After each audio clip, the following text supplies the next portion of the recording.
por la invitación, motivo por el cual me encuentro el día de hoy con ustedes. Y bueno, yo soy una abogada especialista en Derecho Laboral y Seguridad y Salud en el Trabajo, y quiero hacer un breve repaso con ustedes con relación a la principal legislación, pronunciamiento y casos prácticos relacionados con temas de seguridad y salud en el trabajo que yo diría que están en boga aún y que al parecer van a estar en boga para rato todavía, que son el trabajo remoto, el personal que es parte del grupo de riesgo. De hecho, más de uno puede tener un familiar, un conocido que forma parte del grupo de riesgo, y las trabajadoras gestantes en tiempos de COVID-19.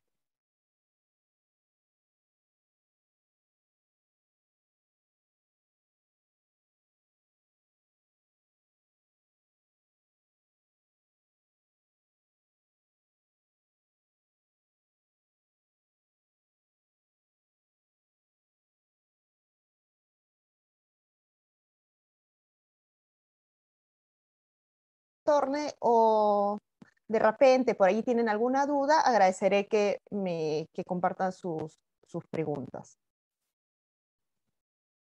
Denme un segundo.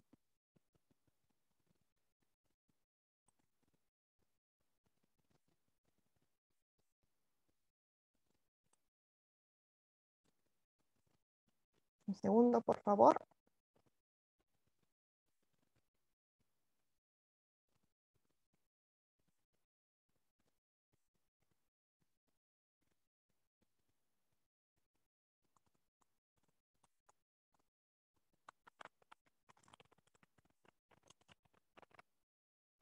Bueno, dicho esto, voy a continuar. Estaba coordinando un tema técnico y ahora sí.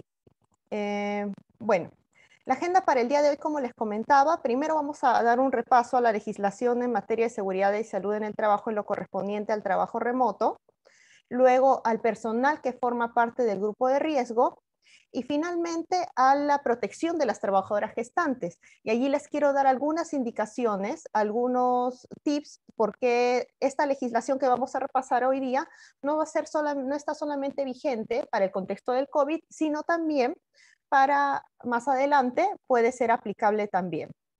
Entonces, vamos a dar inicio a lo que es el trabajo remoto. Como les indiqué, si tienen alguna duda, alguna inquietud o quieren que retorne sobre alguno de los puntos, agradeceré que me lo hagan saber a fin de poder absolver sus dudas, o si quieren discutir sobre alguno de los puntos también que voy a tratar, estoy abierta a la discusión.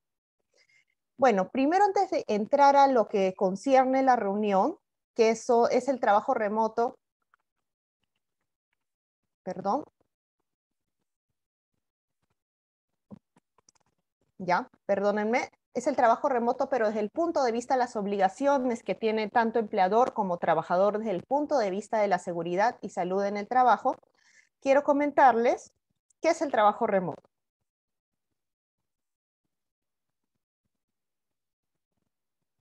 Entonces, quiero mencionarles las principales particularidades.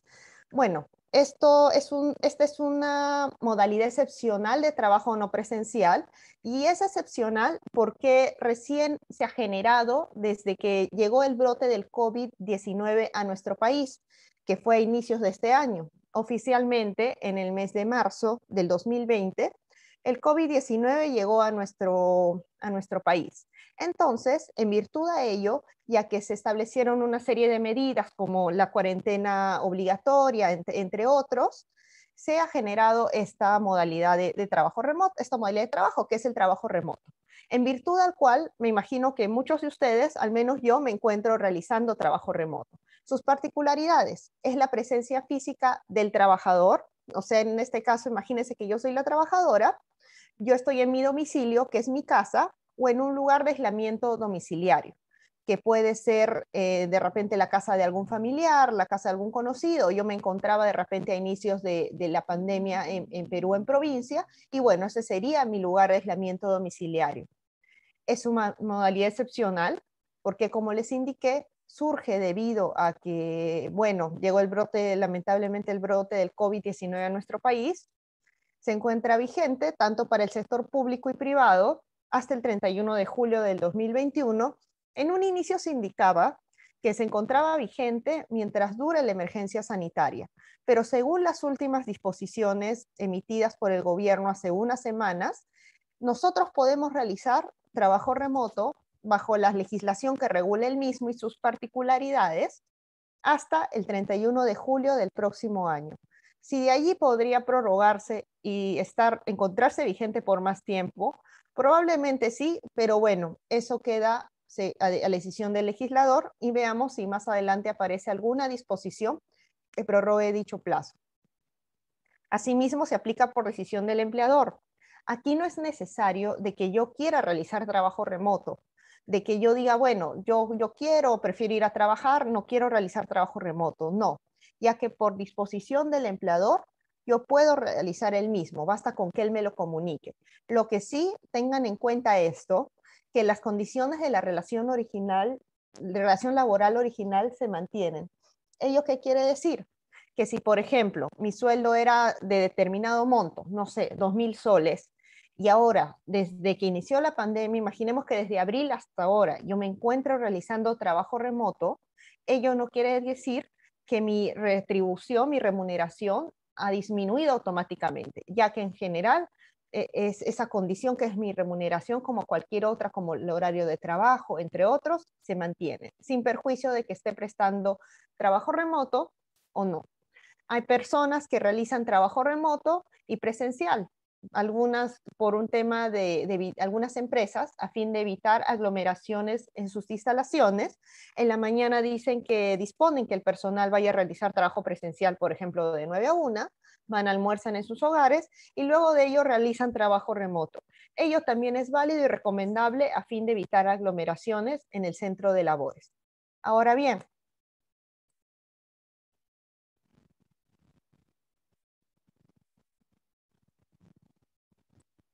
ahora bien, bueno, sobre las diferencias, hay que tener bien claro que antes del trabajo remoto, que se encuentra vigente desde que inició esta emergencia sanitaria, ya había una modalidad parecida que se encontraba vigente, que es el teletrabajo, que es una modalidad no presencial, pero en este caso es por acuerdo de partes, y yo diría que las disposiciones que regulan esta modalidad de prestación de servicios son mucho más rígidas que el trabajo remoto. Aquí he puesto un cuadro a manera de referencia para que puedan diferenciar los principales aspectos de cada uno. Por ejemplo, en el teletrabajo, que hay una ley desde el año 2013, debo mencionar, y el reglamento se emitió en el año 2015.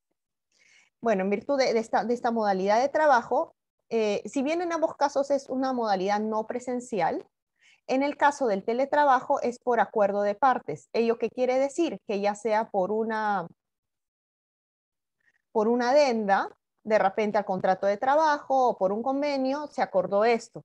Mientras que en el trabajo remoto basta con que el empleador decida que se proceda con el mismo. Por otro lado, en el caso del teletrabajo, se formaliza a través de un acuerdo escrito. Como lo mencioné, es un acuerdo de partes, tiene que estar por escrito, no puede ser un acuerdo verbal, y puede ser el contrato de trabajo en sí mismo, de repente un convenio privado de modificación y ratificación de las condiciones laborales o una adenda al contrato de trabajo original. Mientras que en el trabajo remoto, como pueden ver, basta con una comunicación, con que cumplas con comunicar mediante un medio físico o digital al trabajador involucrado, ya se cumplió con la obligación. Como ven, es menos complicado, por decirlo así, es menos requisito de un acuerdo escrito. Acá basta con una comunicación formal. Asimismo, se otorga al trabajador una compensación por el uso de bienes o recursos en el teletrabajo. En el teletrabajo sí o sí tiene que haber una compensación, ya sea por el internet o la electricidad. Mientras que en el trabajo remoto, la normativa establece de que los equipos o bienes necesarios para la prestación de servicio pueden ser proporcionados por el empleador o el trabajador. La norma no establece la obligación al empleador de reembolsar los gastos en los que habría incurrido el trabajador, sino que la norma menciona que pueden ser proporcionados por cualquiera de ellos.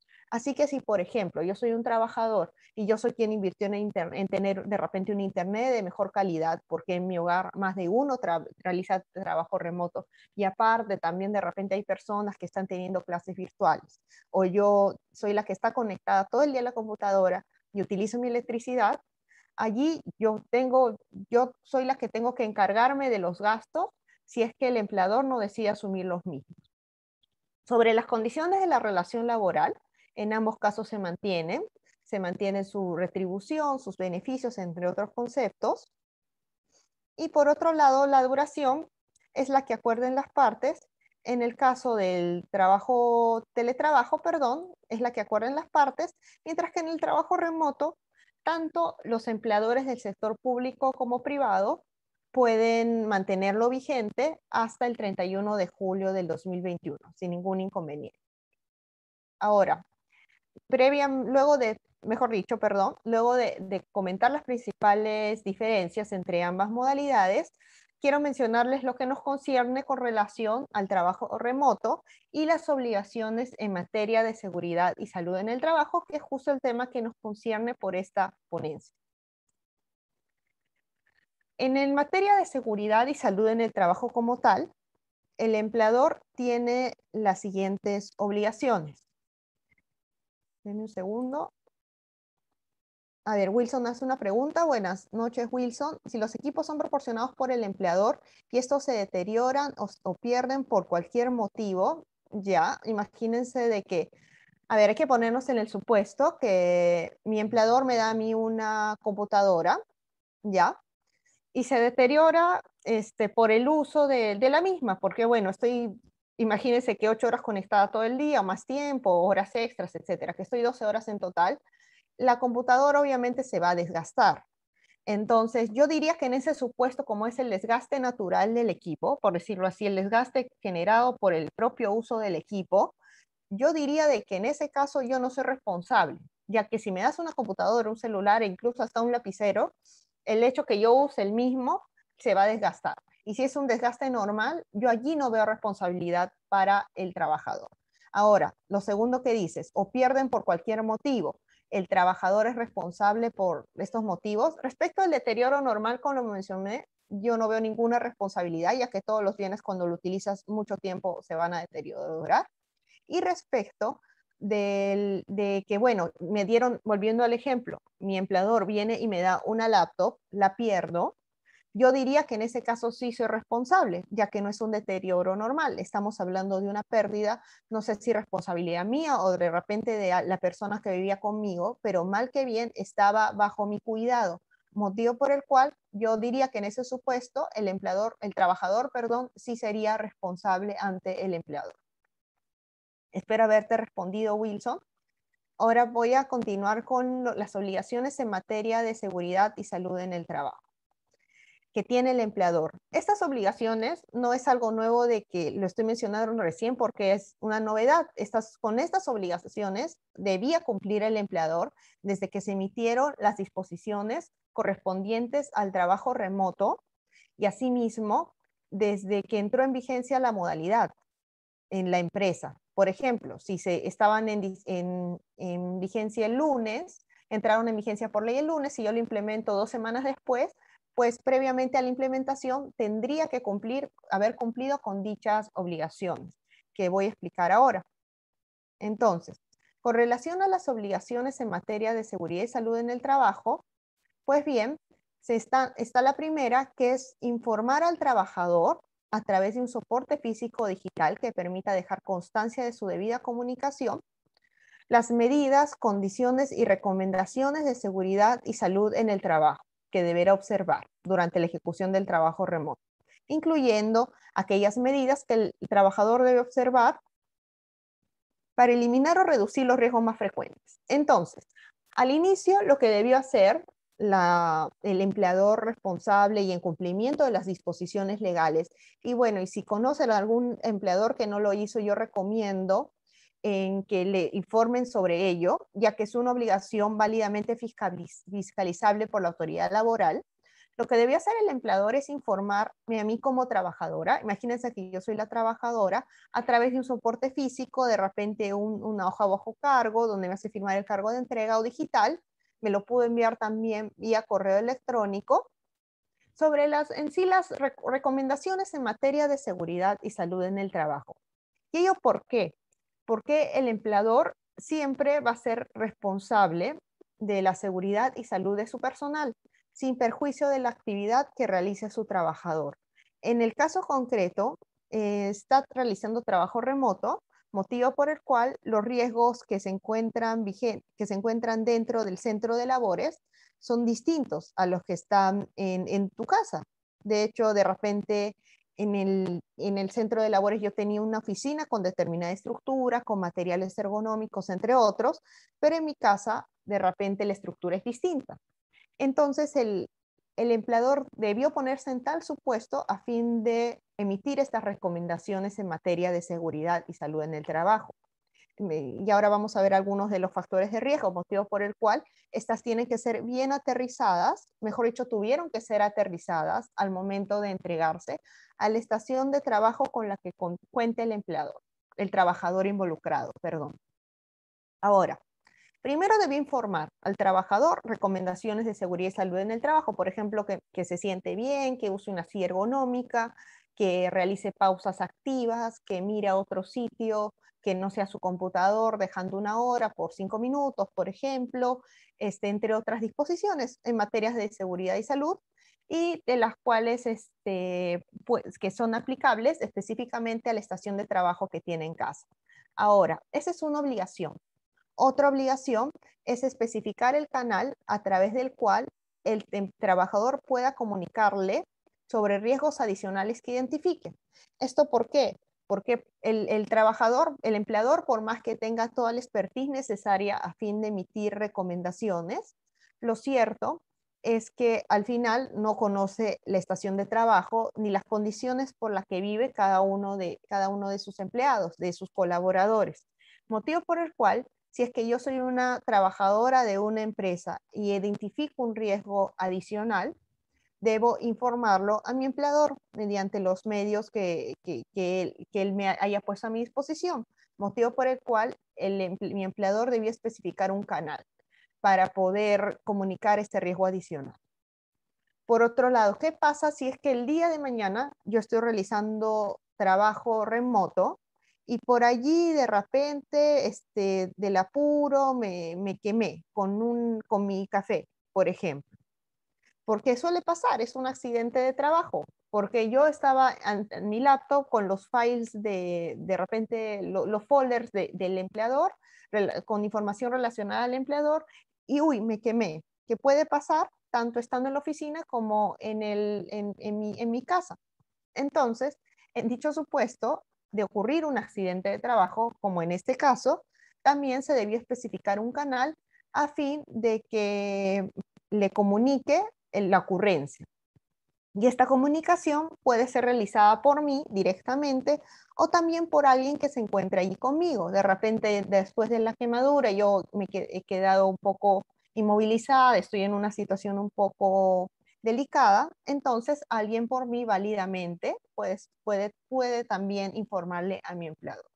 Sobre el tema de accidentes de trabajo hay bastante discusión, porque de hecho está por un lado, puede ser de que no ha ocurrido, en realidad no fue un accidente de trabajo de repente, pero allí yo digo que siempre hay que confiar en la buena fe de nuestros trabajadores por un lado y por otro lado precisar que es accidente de trabajo siempre que ocurra dentro de la jornada.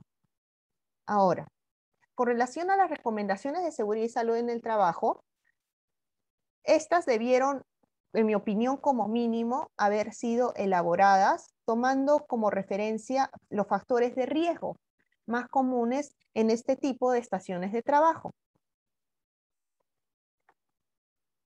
Y dentro de los principales factores de riesgo que yo he identificado, se encuentran los siguientes. Los factores de riesgo físicos, que son, por ejemplo, está por ejemplo la iluminación inadecuada, Bueno, no, algunos viven en un departamento, otros en otra casa y de repente tienen un pequeño estudio, otros trabajan en el comedor, cada quien tiene una estación de trabajo distinta, motivo por el cual la iluminación no siempre es la misma y por ende no necesariamente siempre el personal va a contar con iluminación adecuada. Así que este es un riesgo físico, la iluminación inadecuada. Asimismo, el ruido, que puede ser ruido interno, de repente alguien te está hablando o hay más personas. Imagínense de que es un mini departamento y que en el comedor trabajan otras personas también realizan trabajo remoto, entonces hay ruido constante y también puede tratarse de ruido externo. Asimismo, el disconfort térmico. Yo estoy en mi confort térmico cuando no tengo ni frío ni calor, estoy en el punto medio, como se dice. Entonces pueden darse supuestos también de disconfort térmico. Asimismo, puede ser de que yo no tenga una buena postura, motivo por el cual lo que correspondería a mi empleador es que me proporcione una silla ergonómica a fin de poder moderar mi postura y que sea la más adecuada. Esto es dentro de los principales factores de riesgo físicos, lo que he identificado. Por otro lado, están los factores de riesgos psicosociales. Por ejemplo, debido a que no, por decir de trabajo, puede haber falta de comunicación en el mismo. Asimismo, se encuentra el miedo a perder el trabajo, que de hecho yo considero que no está tan acentuado como lo estaba al inicio de la pandemia, dado todo el contexto, pero sí, también es cierto de que igual el miedo persiste, ya que la situación ahorita necesariamente no es la más óptima, perdón, dado el contexto. Asimismo, se encuentra la extensión de la jornada laboral. Muchas personas, por más que su jornada sea, por ejemplo, de 9 a 5, siguen trabajando luego de la jornada y no diferencian cuándo se encuentran dentro o fuera de la misma. Y ello lleva consigo también que existe falta de supervisión o supervisión permanente por parte de los superiores. Y esto que he comentado, ¿qué trae como consecuencia? Aquí he mencionado algunas que considero que son las más frecuentes, por ejemplo, los trastornos musculoesqueléticos, que bueno, que son los dolores, por ejemplo, de la espalda baja, la cabeza, los hombros, entre otras partes del cuerpo, debido al estrés, la tensión, la fatiga visual, por estar no solamente todo el tiempo frente a la computadora, sino también porque estás constantemente a veces mirando el celular, revisando el WhatsApp grupal del trabajo, el correo, contestando correos hasta muy tarde, etcétera. Está la fatiga mental también, la ansiedad, toda esta situación, no solamente el hecho de que yo tengo que conservar el trabajo, sino también el hecho de que podría contagiarme de COVID-19, me podría generar ansiedad y eso traer consigo malos hábitos alimenticios. Asimismo está el estrés laboral, puede haber sobrecarga laboral, que debido a que no existe una adecuada comunicación, porque de repente cada quien está en su casa y no todos saben el pendiente de todos, algunos trabajadores pueden encontrarse con sobrecarga laboral y también esto puede traer como consecuencia, no sé, que si hay un trastorno musculoesquelético y a la vez tengo ansiedad, me automedique, me tome determinadas pastillas que yo siento que me van a hacer sentir mejor. Entonces, aquí quiero llegar con todo esto, es que ya sabemos que estas son las consecuencias porque existen factores de riesgo. Entonces, la recomendación que doy a los empleadores es aterrizar esto en las recomendaciones en materia de seguridad y salud en el trabajo que se vayan a entregar al personal. Y si es que ya se han entregado, actualizar las mismas. Porque en ese momento, de repente, del apuro, porque al inicio salieron las normas, todo fue tan rápido en el primer semestre de ese año, de repente las indicaciones que se dieron no necesariamente fueron las más adecuadas. Así que si se pueden actualizar las mismas a fin de salvaguardar el bienestar del personal, yo diría que sería una decisión óptima por parte del empleador. Y si eres trabajador, yo diría de que, bueno, si es que consideras que las recomendaciones que te dieron no fueron las más adecuadas, por allí puedas comentarlo con tu empleador Y además yo te recomendaría realizar pausas activas, y bueno, y en todo tiempo tú mismo respetar tu jornada. Y con relación a la jornada, quiero mencionarles que por primera vez en Perú se ha regulado un derecho, que ahora lo vamos a ver, que es el derecho a la desconexión digital. Ha salido publicado hace unas semanas un decreto de urgencia que regula el mismo y de esta manera regula este derecho por primera vez en nuestra legislación. ¿Y en qué consiste este derecho a la desconexión digital? Pues es el derecho a desconectarse de los medios informáticos, de telecomunicaciones y análogos utilizados para la prestación de servicios durante los días de descanso, licencia y periodos de suspensión de la relación laboral, así como fuera de la jornada máxima. En otras palabras, es el derecho que yo tengo a desconectarme fuera de mi jornada. Si yo tengo una jornada, volviendo a mi ejemplo, de 8 o 9, de 9 a 5 de la tarde, antes de ello y luego de ella, yo no tengo por qué estar mirando el celular, por qué estar contestando mensajes, por qué estar eh, conectada en la computadora todo el día. Y esto no funciona así. Y este derecho resguarda mi derecho, valga la redundancia, a la desconexión digital. Por ende, tu empleador no podría exigirte la realización de tareas o coordinaciones de carácter laboral durante el tiempo de desconexión digital.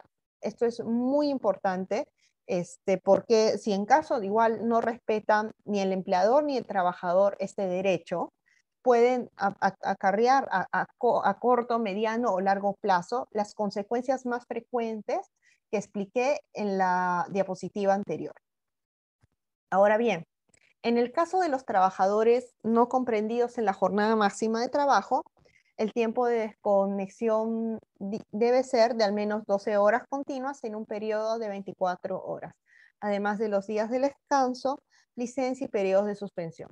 Ahora, para cerrar el punto de acá, yo les menciono, si eres empleador, que tomar en cuenta este derecho, que no es bueno sugestionar al trabajador llenándolo de mensajes, correos o comunicarnos con ellos fuera de la jornada laboral. Y si tú eres trabajador, considerar que en caso se vulnere este derecho a la desconexión digital y de repente se te sancione por no responder un correo a las 10 de la noche o no responder el WhatsApp de la oficina a las 9 de la noche cuando ya estás fuera de la jornada, dicha decisión válidamente puede ser impugnada vía judicial, por un lado. Y bueno, y respecto de los empleadores, recordar también que el no cumplir con estas disposiciones constituye una infracción en materia laboral, por lo cual, ante una eventual fiscalización por este tema, aún no he tomado conocimiento de alguna al respecto para ponerlo como ejemplo, pero podrían existir a futuro. De haberse vulnerado estas disposiciones, válidamente la autoridad laboral podría imponer una multa al empleador en virtud al número de trabajadores afectados. Esto es lo que concierne al trabajo remoto. He querido rápidamente mencionarles prácticamente las diferencias con el teletrabajo, asimismo las obligaciones en materia de seguridad y salud, los principales riesgos, las consecuencias y sobre todo el derecho a la desconexión digital, que es algo nuevo para nosotros. Aún no existen disposiciones adicionales al respecto, pero lo cierto es que existe este derecho y hay que respetar. Dicho esto, voy a pasar al segundo punto, en el que voy a comentar sobre el personal que forma parte del grupo de riesgo. Grupo de riesgo. El personal que forma parte del grupo de riesgo, que de hecho es una definición que me imagino que también la han escuchado más de una vez, que bueno, en pocas palabras es el personal que tiene más de 65 años y tiene algún tipo de comorbilidad. Ahora, ¿cómo se procede con relación a dicho personal? Sin perjuicio de las disposiciones en materia de seguridad y salud en el trabajo, debo indicar que este personal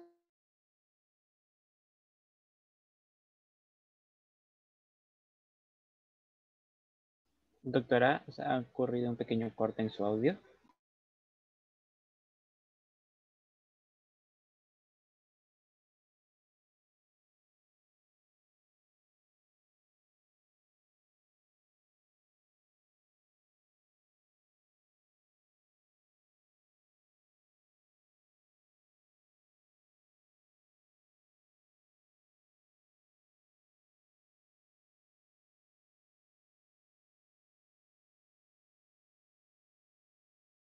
favor.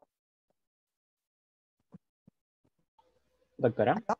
Sí, parece que ha tenido un pequeño bajón de internet. Se dejó de compartir el material. ¿Podría compartirlo nuevamente, por favor? ya, pero sí se puede, ¿no?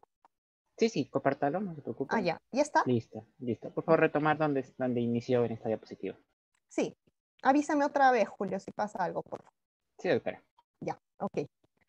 Volviendo al grupo de riesgo, entonces, bueno, este personal que forma parte, disculpen por los temas técnicos más bien, bueno, el personal que forma parte del grupo de riesgo es en realidad aquellas personas de 65 años para arriba o que han sufrido, tienen alguna comorbilidad.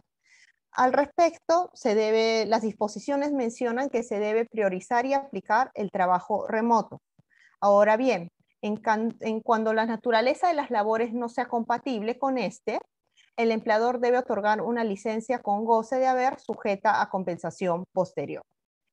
Bueno, ahora respecto de este personal, han habido como 5 o 6 definiciones distintas. Ha variado la definición a través del tiempo y he puesto acá la última definición en virtud de lo establecido con la recientemente publicada Resolución Ministerial 972-2020 MINSA y una fe de ratas que también ha sido publicada hace poco. Esta es la última definición, la que ven acá. He puesto hipertensión arterial refractaria en rojo porque es la última implementación que hizo la fe de ratas a esta resolución ministerial. Y también lo de abajo es lo de rojo, he puesto la última modificación. A ver, yo he querido poner acá la última definición y de rojo las últimas modificaciones que se han realizado al respecto.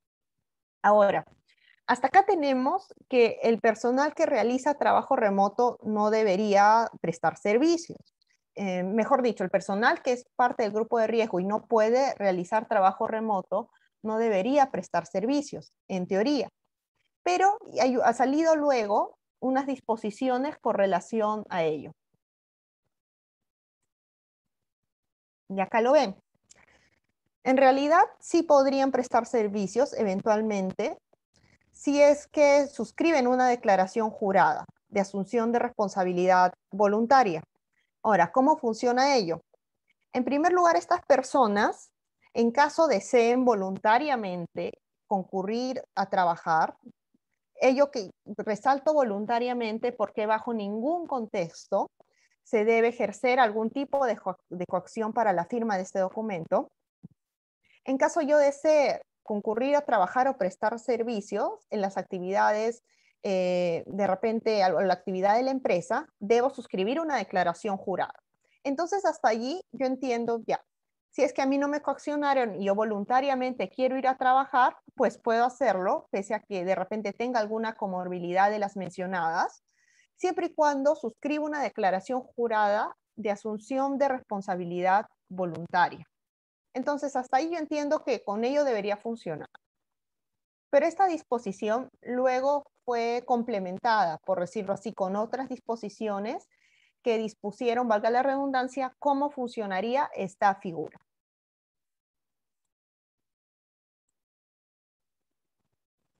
Ya, ahora bien, con relación a la declaración jurada de responsabilidad, disculpen que pare, hay una consulta de Oscar. Oscar, buenas noches.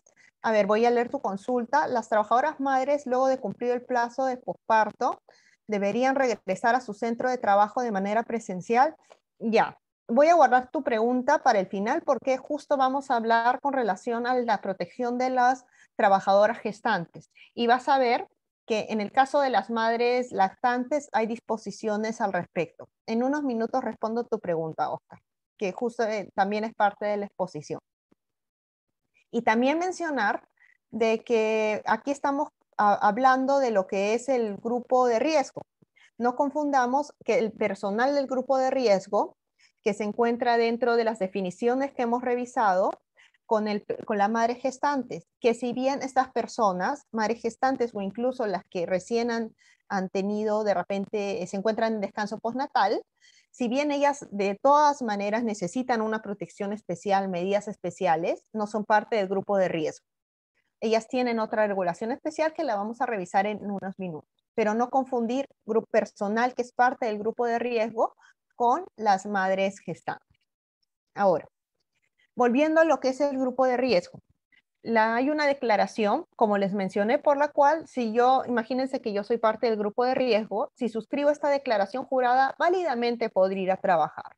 Pero no es tan así de que yo, Claudia, voy, firmo la declaración jurada y trabajo, sino que hay un procedimiento para su suscripción. Este es el modelo de declaración jurada, la que pueden ver en pantalla, y si ven bien, hay una sección para que firme el trabajador, que sería yo, pero también hay una sección para que firme el representante legal. Ahora, también hay un lugar, si ven acá, para que suscriba el médico que autoriza. ¿Y por qué, si es una declaración jurada para que firme yo, por qué tendría que firmar el médico del representante legal? Pues ello es debido a que la norma ha establecido un procedimiento al respecto, que lo vamos a ver. En la declaración jurada, previamente a que esta sea válida y se encuentre, como se dice en buen cristiano, leada y sacramentada y yo pueda ir a trabajar, tiene que pasar primero una validación de aptitud. Mejor dicho, yo debo pasar con una validación de aptitud. ¿Ello qué quiere decir?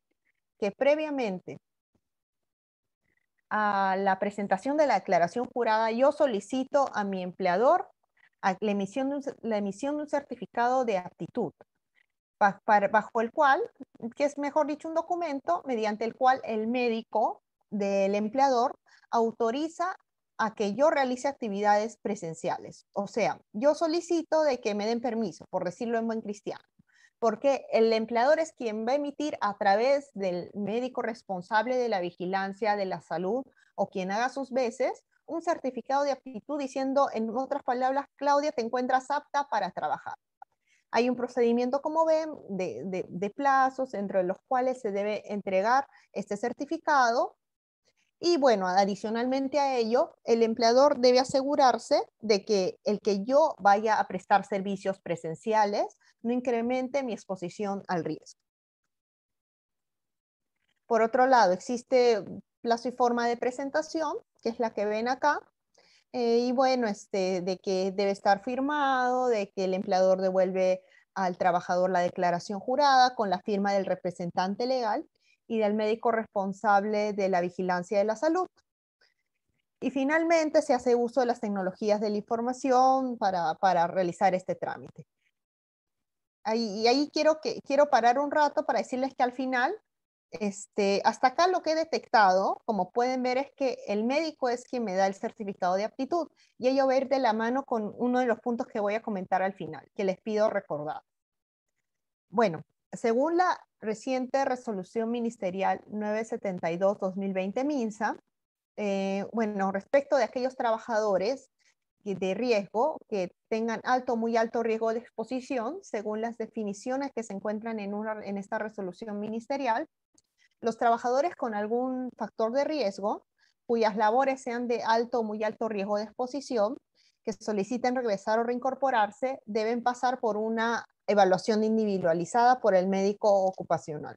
Entonces, en virtud de esta disposición, entendería que adicionalmente al certificado de aptitud, este personal debería pasar por una evaluación individualizada más rigurosa de la que posiblemente se realice al personal que es parte del grupo de riesgo y al cual de alguna manera se le autoriza a prestar servicios presenciales en el centro de labores del empleador. Ahora, esto es lo más importante y acá quiero llamar la atención y que lo noten bien porque sin perjuicio de que existe un procedimiento para la validación de la aptitud y que, bueno, yo firmé la declaración jurada por si acaso yo solicité ir. Acá, ojo, el que yo sea parte del grupo de riesgo, perdón, y que yo solicite realizar labores presenciales, ello no implica que el empleador esté obligado a darme, por decirlo así, el permiso. Y ahora, y esto lo considero importante mencionar, ¿por qué?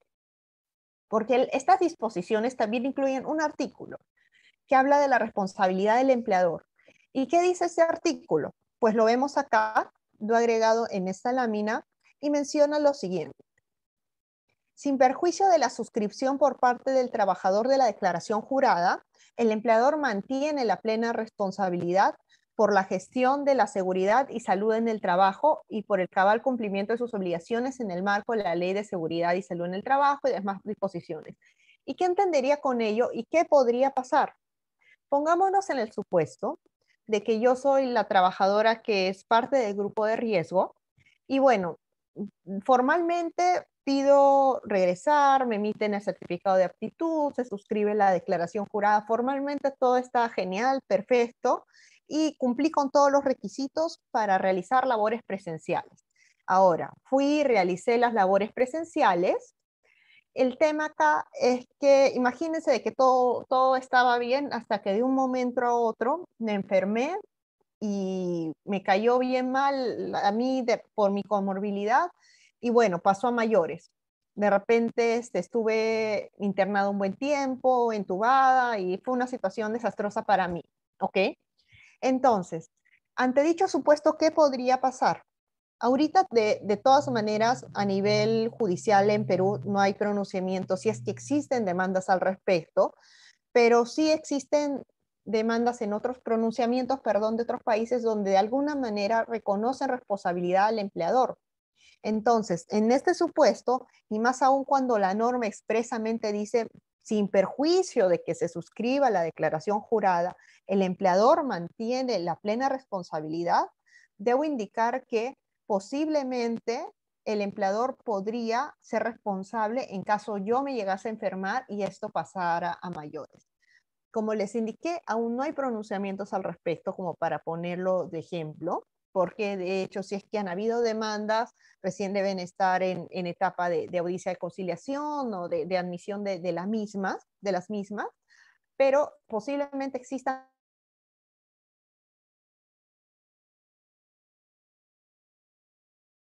demandas a Doctor, futuro, o mejor dicho, pronunciamiento, ¿sí?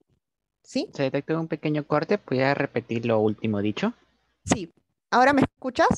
Sí, sí, no se preocupe. Ya. Muchas gracias. Avísame, Julio, si vuelve a pasar, por favor. Ya, lo que quiero decirles, y disculpen a los participantes por los temas técnicos, es que si es que, por ejemplo, acá lo que les quiero decir a todos, si es que son empleadores o son parte del personal de recursos humanos o de repente del área de seguridad y salud en el trabajo, etcétera, lo que les quiero pedir es que antes de que se autorice, sin perjuicio de que se cumpla formalmente con todos los pasos para que alguien que sea parte del grupo de riesgo acuda a prestar servicios presenciales, sin perjuicio de ello, yo diría que en la medida de lo posible que realicen trabajo remoto, porque si eventualmente el día de mañana se genera una contingencia, por allí podría acarrear algún tipo de responsabilidad en contra del empleador. Así que mucho ojo con ello. Y cuando digo responsabilidad, puede ser desde administrativa, que son las multas que puede imponer la autoridad laboral, si es que se verifique que se ha incurrido en una infracción. Asimismo, una demanda de repente por daños y perjuicios que puede ser entablada por el trabajador afectado o incluso familiares del mismo. Y en el peor de los casos puede incurrir responsabilidad penal. Así que mucho ojo con ello. Si es que van a autorizar a alguien con alguna comorbilidad o mayor de 65 años y en general alguien cuya salud no sea la más óptima necesariamente. Así que allí les pido, por favor, mucho ojo, por decirlo así, con esta disposición. Y para culminar, quiero comentarles las disposiciones con relación a la protección de las trabajadoras gestantes y luego de comentar las mismas voy a responder las consultas que se hizo.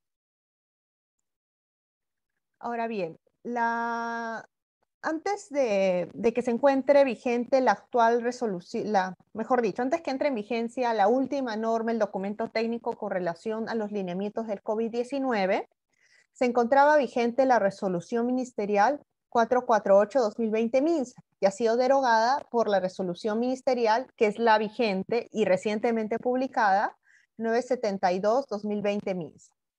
En estas disposiciones ya derogada, en el lineamiento 5 se hacía una precisión con relación a las mujeres gestantes y a las trabajadoras de riesgo. He puesto en rojo, se recomienda, porque allí van a ver que ha sufrido una modificación esta disposición, como vamos a ver en la próxima diapositiva. Ahora, esta es la disposición vigente en materia de protección de las mujeres gestantes. El lineamiento 5 de la resolución ministerial 972-2020 MINSA, que es el lineamiento vigente, menciona que he puesto en rojo algunas disposiciones porque son las modificaciones a la resolución ministerial mencionada acá, que es la recientemente derogada.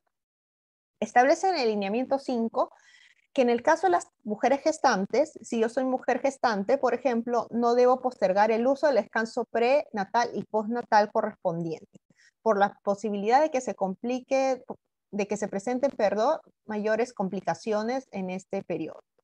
Asimismo, las mujeres gestantes y mujeres que dan lactancia materna, de preferencia, deben realizar trabajo remoto. En caso no sea posible por la naturaleza de sus labores, no deberán estar ubicadas en área de exposición al público. Como ven, hasta allí, por ejemplo, el segundo párrafo dice de preferencia se debe realizar trabajo remoto, no es muy imperativo. Ya vamos a ver en las próximas diapositivas que hay normas más imperativas por relación a la protección de este personal. Respecto a los trabajadores con factores de riesgo, hay una disposición también con relación a las mujeres gestantes, por más que las mismas no sean parte de este grupo, pero bueno, hay una disposición que la he incluido acá, que dispone que en el caso de trabajadoras que se encuentren en estado de gestación y presenten alguna intercurrencia durante el embarazo, el médico ocupacional determina si puede permanecer o no en el trabajo, debiendo cautelar la vida de la trabajadora y la culminación satisfactoria de su embarazo. Entonces, estas disposiciones se encuentran dentro de este documento técnico aprobado por la Resolución Ministerial 972-2020 MINSA, que es la vigente actualmente. Esta disposición es la vigente y, como mencioné, he puesto de rojo las modificaciones en comparación con la disposición que se encontraba vigente antes. También quiero mencionar que previamente a que inicie el brote del COVID en nuestro país y en general que se emitan estas disposiciones que hemos discutido, ya existía una normativa que protege a las madres gestantes. Y mucho ojo con esto, a casi los 5 sentidos, porque esta norma, de que ya se encontraba vigente antes, va a estar vigente, al menos yo juraría que no va a ser derogada, luego del brote del COVID-19, si es que, bueno, seamos positivos, esto va a pasar. Así que luego de ello, esta norma debería seguir vigente. Y es la ley 28048, que es la ley de protección a favor de la mujer gestante que realiza labores que pongan en riesgo su salud y el desarrollo normal del embrión y feto. Ahora bien, en los centros de trabajo, las mujeres gestantes, esto tanto antes del brote del COVID como ahora, solicitarán al empleador no realizar labores que pongan en peligro su salud, el desarrollo normal del feto durante el periodo de gestación, el cual tiene que estar certificado por el médico tratante y ante lo cual el empleador, después de que se me comunique a mí como empleador y tome conocimiento, me asignará labores que no pongan en riesgo mi salud sin afectar sus derechos laborales. Un ejemplo, yo soy la mujer gestante y imagínense que trabajo en una fábrica y yo considero que la labor que estoy realizando es un riesgo químico de repente, mejor dicho, lleva consigo un riesgo químico para mí y por ende me pone en peligro a mí y al desarrollo normal del embrión. Entonces yo puedo solicitar a mi empleador que me asigne otras labores que no pongan en riesgo mi salud. Entonces, en virtud de esta disposición, sin perjuicio de que se han emitido en los documentos técnicos disposiciones con relación al COVID-19, una mujer gestante válidamente puede solicitar que se le asignen otras funciones a fin de salvaguardar su integridad ante esta situación especial en la cual se encuentra. Y el empleador se encuentra obligado. Y yo decía al inicio, mucho ojo con esta disposición, ¿por qué? Porque ya se encontraba vigente desde antes del brote del COVID-19 en nuestro país y como les indiqué, yo juraría que va a estar también vigente después, ya que ha sido esta ley publicada, si no me falla la memoria, en el año 2008. Así que si no conocían esta norma, yo considero que hay que tenerla muy en cuenta por si en algún momento nos encontramos dentro del supuesto de ser una mujer gestante. Ahora bien, esta disposición ha sido recientemente modificada, creo que fue en el mes de octubre, dado el contexto, y se agregó un párrafo al artículo primero que yo he agregado acá. Y es el siguiente. Es la ley 31051 que modificó la norma antes explicada, modifica el artículo 1 de la ley 28048 y modifica en este sentido, que durante el estado de emergencia nacional de carácter sanitario declarada por el Estado, el empleador identifica a las mujeres gestantes y madres lactantes cuya integridad o la de su menor hijo son puestas en riesgo por las circunstancias que propiciaron el estado de excepción decretado, efectos de aplicar de forma obligatoria el trabajo remoto. En buen cristiano, lo que está diciendo acá es que respecto de las trabajadoras, mujeres gestantes y madres lactantes, de forma obligatoria, si regresamos las diapositivas de acá, acá menciona que de preferencia se deberían realizar trabajo remoto. Si vemos acá menciona que de preferencia debe realizar trabajo remoto estas personas, pero que son las trabajadoras gestantes o mujeres que dan lactancia materna. Pero si revisamos acá en esta normativa es más imperativa, porque indica que de forma obligatoria debe realizar trabajo remoto. Ahora bien, no siempre ello es posible, ya que por la naturaleza de las funciones, puede ser que por ejemplo, yo estoy en una fábrica y yo no hay forma que yo realice este trabajo desde mi casa. Entonces, la norma ha dispuesto que cuando la naturaleza de las labores no sea compatible con el trabajo remoto y mientras dure la emergencia sanitaria, el empleador asigna a estas personas labores compatibles con las funciones con las que originalmente realizaba o en su defecto, otorga preferentemente una licencia con goce de haber. Mejor dicho, lo que indica la norma es que debe realizarse trabajo remoto, pero cuando no sea compatible, de preferencia otorgar una licencia con goce de haber a este personal. Ahora, volviendo a la pregunta de Oscar, luego de cumplido el plazo de posparto, preguntó, claro, sería una mujer madre lactante, ya que ya cumplió el periodo de posparto, ahora ya tendría que regresar a trabajar, debería regresar a su centro de trabajo. Lo que indica esta norma, como lo acabo de explicar, de forma obligatoria debería aplicarse el trabajo remoto respecto de esta trabajadora. Y en caso no sea posible, se debería negociar con el empleador y de preferencia se le debería otorgar a esta trabajadora una licencia con goce de haber. Entonces yo te recomiendo, Oscar, compartir este material con la trabajadora involucrada si sabes de algún caso y que tenga en cuenta que ante esta circunstancia el empleador tiene la obligación de tomar medidas a fin de salvaguardar su integridad. Dicho esto, ya quiero agradecerles por su tiempo y disculparme por los temas técnicos y quedo a su disposición por si tienen alguna pregunta sobre alguna de las diapositivas o quieran que regrese alguna de ellas a fin de aclarar alguno de los puntos.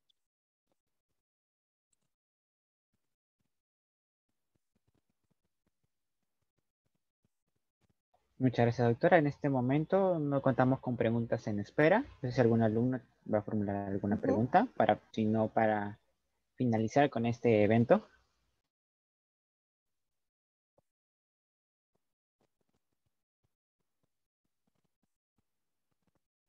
Bueno, doctora, parece que no hay más preguntas. Agradecerle por acompañarnos en esta oportunidad y brindarnos este maravilloso tema.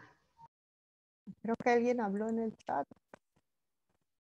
Gracias a ustedes por su tiempo y bueno, tomar en cuenta esto, sobre todo si son de repente empleadores o parte del área de recursos humanos, porque al final, bueno, si es que algo sucede, igual existen responsabilidades al respecto. Y bueno, si son trabajadores, tomar en cuenta estas disposiciones y también, sobre todo, tomar en consideración que el empleador, su primera función es salvaguardar su bienestar tanto físico como emocional. Y culminar deseándoles felices fiestas a todos. Y bueno, hay que seguirnos cuidando y ya será hasta la próxima oportunidad. Muchas gracias por su tiempo.